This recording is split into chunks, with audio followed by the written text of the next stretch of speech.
I would like to ask a question. At one place, the Holy Quran states that man is created from sperm, which is inconsistent with modern science. But at another place, it also states that man is made from dust. Now, isn't the Holy Quran contradicting itself? Or is it consistent with modern science? The brother posed the question that one place the Holy Quran says that human beings have been created from sperm, which consists with modern science. The other place, human being is created from dust. Can you prove it scientifically it's created from dust? And isn't there a contradiction? One place sperm, one place it says dust. The Holy Quran does say, as I mentioned in my talk, in Surah Qiyamah, chapter 75, verse number 37 to 39, it says that human beings have been created from sperm, which has been proved by science. The Holy Quran also says in Surah Hajj, chapter 22, verse number 5, that we have created the human beings from a quintessence of dust. Today science tells us that all the elements that are there in the human body, they are present in lesser or greater quantity in the soil, in the earth. So the statement that human beings have been created from earth is scientifically proven. That whatever components are there in the human body, the constituent, the elements, they are present in the earth, in the soil, in lesser or greater proportion. The second part of the question, isn't it a contradiction? One place the Quran says man is created from sperm, one says from dust. Isn't it a contradiction? See, a contradiction is two statements which are conflicting with each other, which cannot take place simultaneously. The Quran does not only say man has been created from sperm and the other place from dust. It also says in Surah Furqan, chapter 25, verse 54, that man has been created from water. So you will tell me there are three contradictions. See, science has proven that man has been created from dust, as well as from sperm, as well as from water. If I tell you in one statement that to make a cup of tea, I require water. In the second statement I say, to make a cup of tea, I require tea leaves or tea powder. It's not a contradiction. I require both. If I want to make sweet tea, I add sugar to it. If I want to make panikam tea, I add less water and more milk. If I want to make Suleimani tea, I add only water. So there is no contradiction when the Quran says human being is created from sperm and dust and water. It is actually contradistinction. What is the meaning of contradistinction? Contradistinction means speaking two or more things about a subject which are not conflicting with each other. For example, if I say that this man is honest, he's kind and loving, it is contradistinction. But if I say this man is always a liar and a truthful person, then it's contradiction, because both are opposing. If it's not opposing, it's called as contradistinction.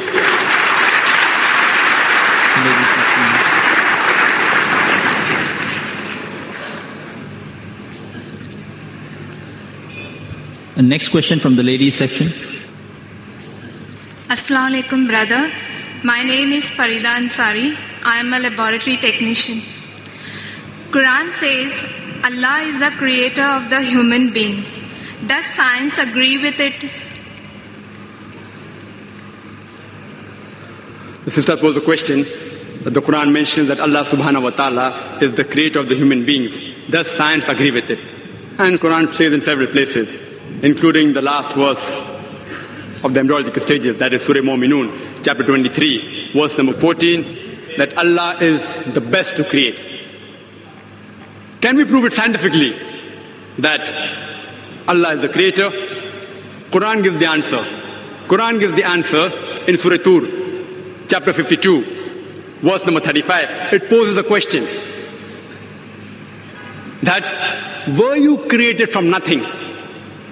See, the Arabic word used for creator in all the verses of the Quran is khaliq. It is derived from the Arabic word khalaqa. Arabic word khalaqa has got four meanings. One meaning is to create something from nothing without any previous example. That's only possible for Allah subhanahu wa ta'ala. Second meaning of khalaqa is to create something new from pre-existing material.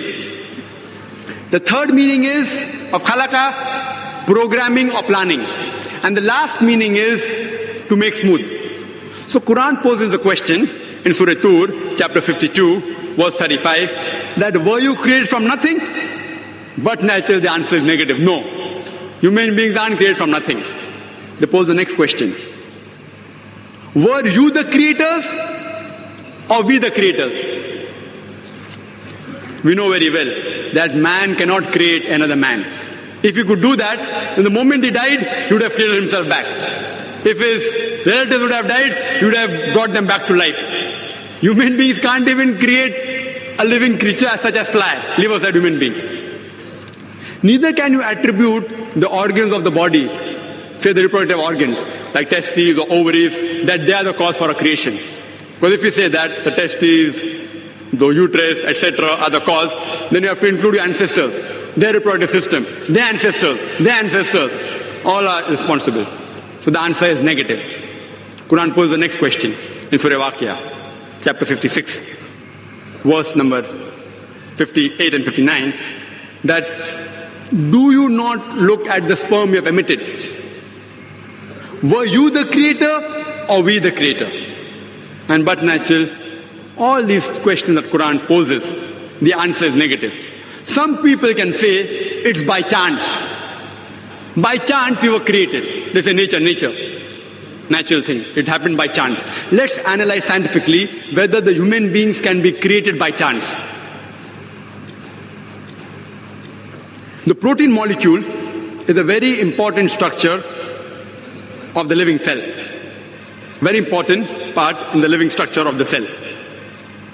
The protein molecule consists of 5 elements: the carbon, nitrogen, oxygen, hydrogen, and sulfur. And there are tens and thousands of atoms required to make one molecule.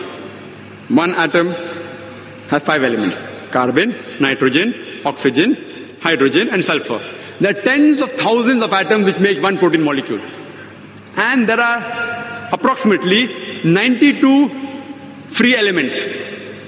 The chances that out of these 92, the 5 will form an atom, and these atoms will form tens and thousands of atoms to form one protein molecule was calculated by Frank Alien.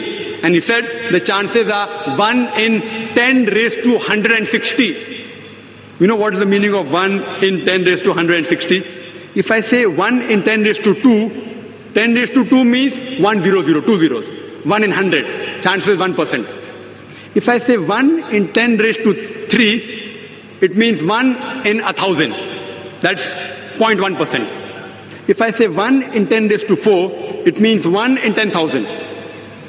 Means 0.01%.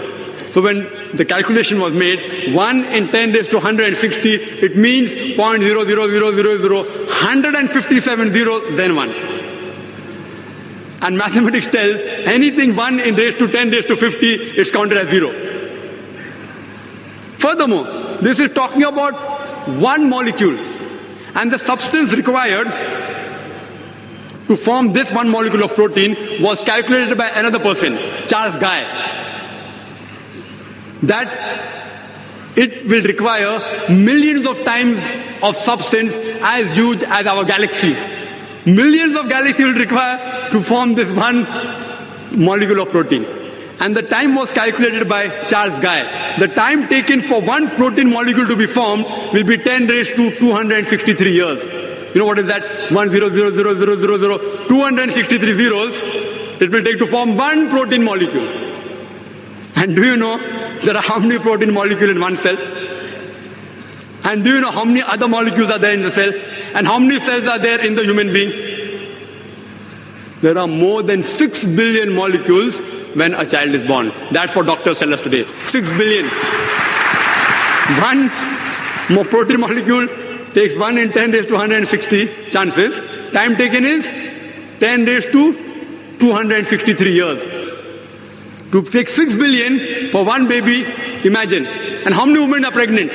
There are millions of women pregnant at a time. And it takes only 9 months.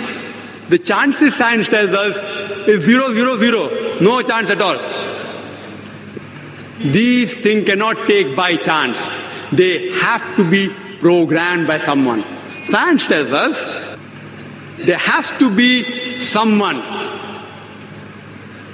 some supernatural force. Therefore, science, as I said earlier, is not eliminating God, it is eliminating models of God. La ilaha illa.